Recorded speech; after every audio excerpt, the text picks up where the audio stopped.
Update: my 31F best friend, 32F, is telling me that my boyfriend, 34M, cheated with her, but he says that she's lying. How do I get to the truth and then salvage whichever one of these relationships is worth saving? So on Thursday night, after I got everyone's advice, I told Nate that I had found out a way to recover deleted messages from Signal.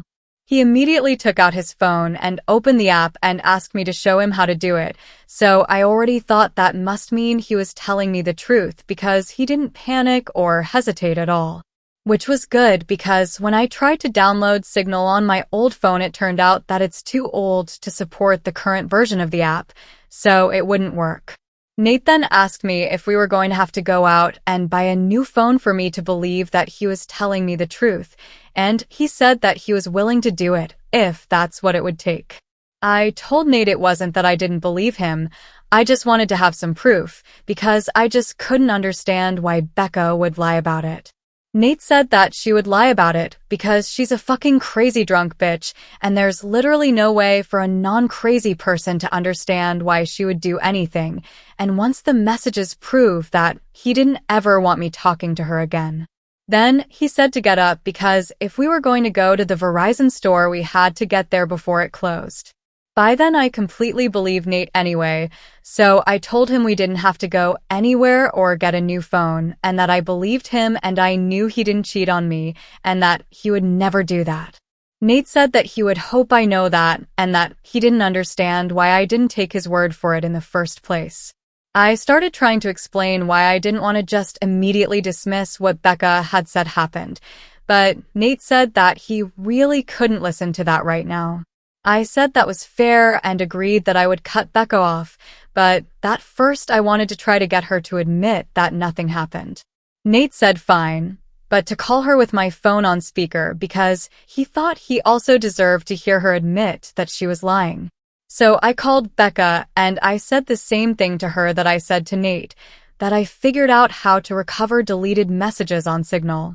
She asked me why I would need to do that, so that was when I knew for sure that she was definitely making it up and not just confused somehow. I said it was because I wanted to have proof of what she and Nate talked about. Becca asked me if I saw their messages, so I lied and said yes.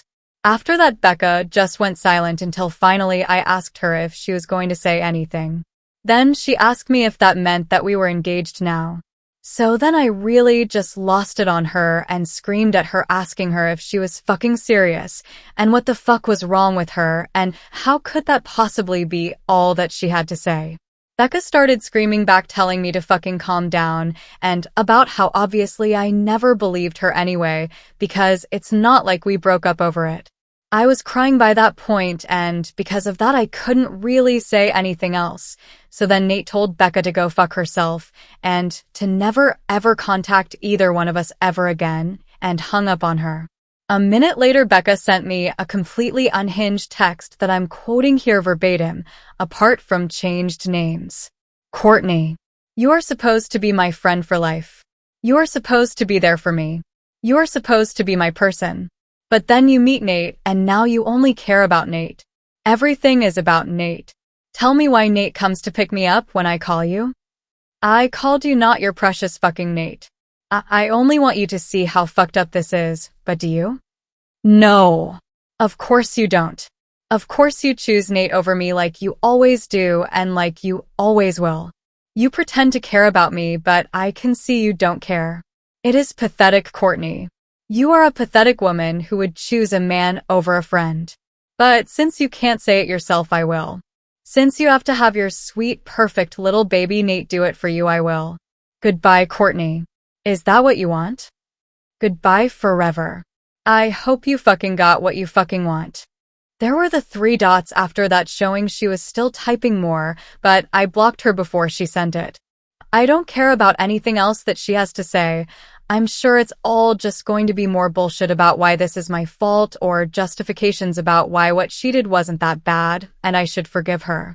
I know Nate is probably right, and there's no non-crazy logic behind why Becca would stoop to doing something like this.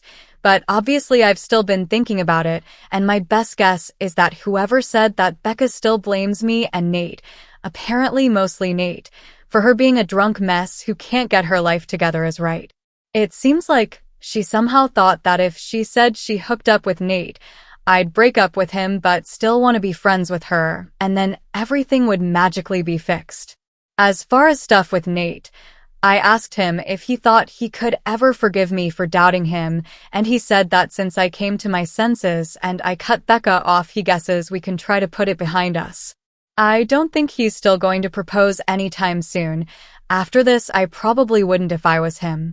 And from what Nate said, he didn't actually do any planning yet other than asking Becca about rings and if I'd think a public proposal was tacky or not. All he was doing so far was trying to get ideas without me knowing he was talking to her about it. So, just based on that, I think probably it's not going to happen for a while if it still does at all. Also, thanks to everyone for the advice and support. I know I didn't respond to many comments, but I really did appreciate everyone who cared enough to want to help.